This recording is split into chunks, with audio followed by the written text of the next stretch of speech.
dhaxalkii awoowayaashee la lumiyey hadiyadii rabbi ee riyaalaadka la siistay khiyaamadii qarankee shacabka loo qurxiyey magaaladii dhowrka milyuun la dhaafsaday afmiishaaradii hadimada gabaadka u noqday boqolkii wacad ee misna wada buray xeebtii bahaluhu dhaxleen berbera wehelkii malaayiintii lahaa laga mulki wareejay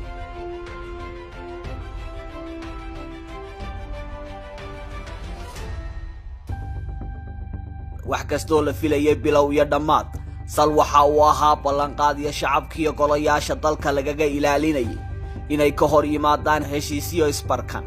oon midkoodna dhaayaha cid saartay jirin haatan waxaa dadweynaha hortooda yimid xaqiiqada sababihii loo fool eriyayay heshiisyadii berbere lagu xaraashay iyo dantii shisheeyaha carbeed ka lahaayeen oo ay qayb ka yihiin kawaanka dhiigga shacabka yamaneed xabaalo dhulka hoostooda ku yaalla oo dadaan dhiman looga dhigayo hooy waa xabsiyo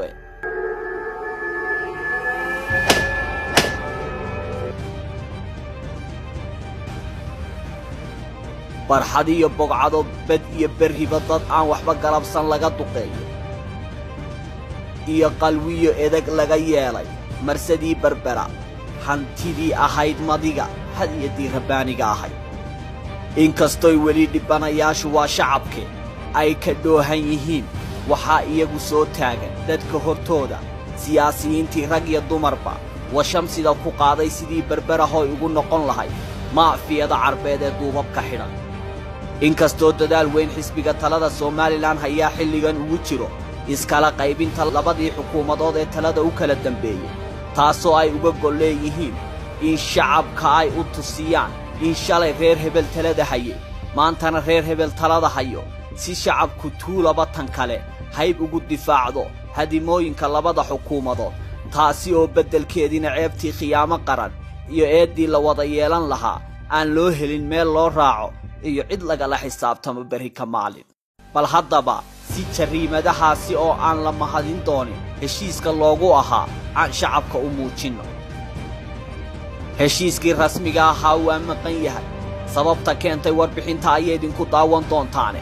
aan marka hore si aynu u fahanno inay berbere khiyaamo qaran sahayatay taasoo lagu malgay warqado af Soomaali ku qaran oo farshaxamiistayaal maalqabeenna haatan u dallacay loo soo adeegsaday aan dib u tirinno wax kastiyo wacdadii buray sababta aan u jirin heshiis Soomaaliland gashay amaba geli kartay madaxweynihii berbere dhaxal wareejay shalay muxuu aaminsanaa dunida international law baa jira sabab la asaasay idina macaarifiisa soo qaaday waa been macaadi lagu soo saaraya ma jirto kuwa saliida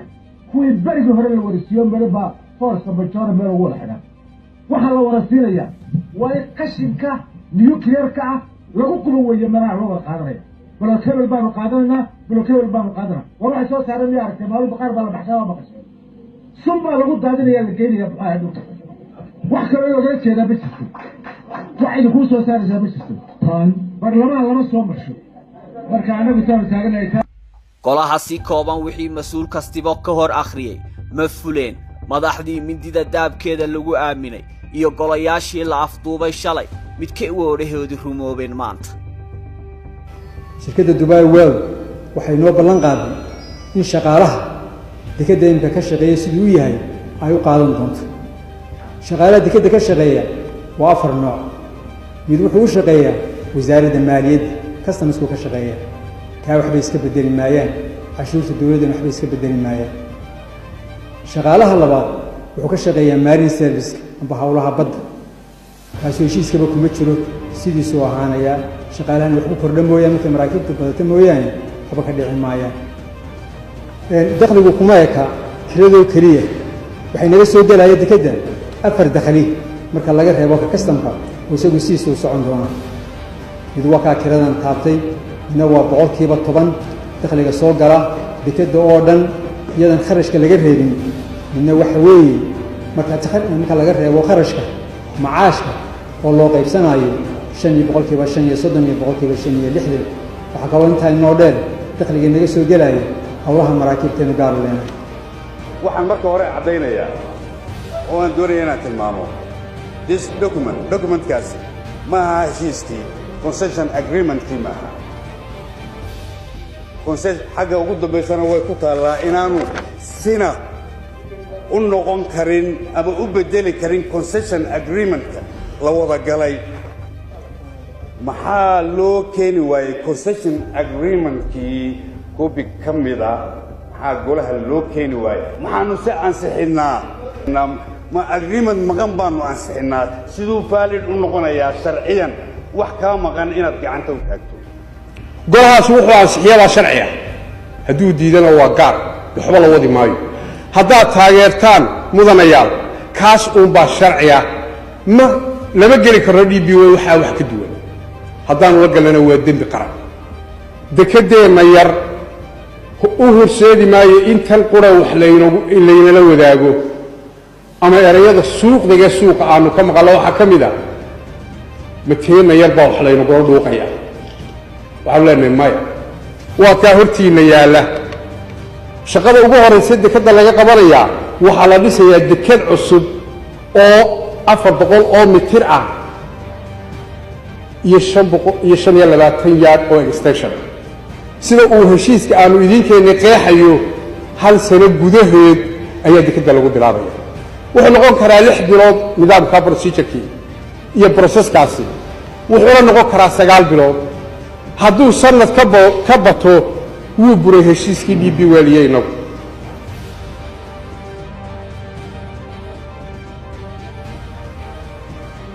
waxaan ku sheegay inaan waritaan ka heshiinay inaan saldhigga kareeno bayska isaga kama qaadano rent kira kama qaadano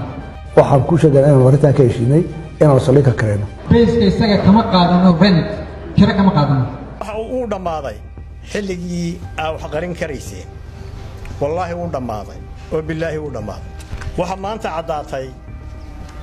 oo cadaatay shacbiga reer Soomaaliland in kulmiye shacbigiisa calankiisa iyo ciidiisa khiyaameeyay sirmaqabeel loo saara Siinaay wuxuu jabiyay dastuurka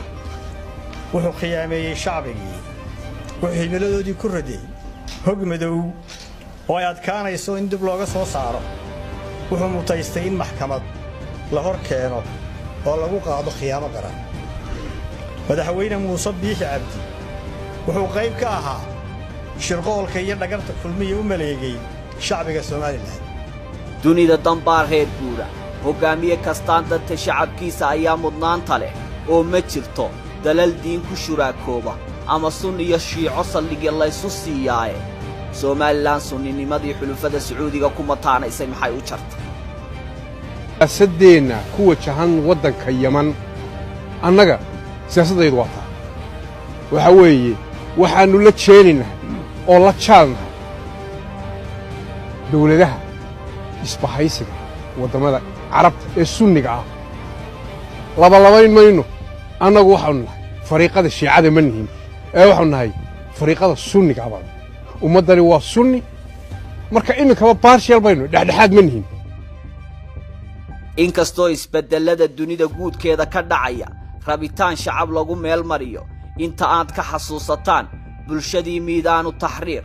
shacabkii ku hagoogtay isku daygii afgambiga Turkiga rayidkii malaayiinta ahaa ee Itoobiya ku sanduleeyay isbedelada geeska wada gaadhay hase yeeshee halkan waa Soomaaliland dhibaatada dadweynaha haysata ayaa u muuqata mid raad ku leh burburka qulubtooda loo geystay oo beentiyo go'doomintu ay gow ka tahay taasoo ah tan keentay ari jirka ardayga odayga iyo aqoonyahanka shahaadooyinka xambaarsan dhammaantoodba inaanay xisaabta ugu jirin tagtadii shalay tan taagan maanta iyo tu soo socota toona waxayna u muuqdaan bulsho loo carbiyey u qurqursanaanta noocyada gumaysiga oo kan maskaxdu kow ka yahay heshiiskii madaxda Soomaaliland gacanta uguma jiro madaxda Soomaaliyana way baafinayaan barbari way maqan tahay madaarkii military ee saldhig ahaanta loo bixiyena waa dhammaad dhismihiisii waxaaba ka sii daran saldhig labaad oo aan xataa been iyo run cidna loo sheegin kaasi oo isna dhismihiisu socdo Soomaaliland waxay ka macaashtay ma muuqdaan kolka laga reebo tobaneeyo laba madaxweyne ka mid yihiin oo taajiray iyo tiraba 3-4 tijaar oo iyana tanaaday baarlamaanka dowladda federaalka Soomaaliya waxay hore cod caqlibiyad ah ugu ansixiyeen laalista heshiisyadaasi aan cidina hayn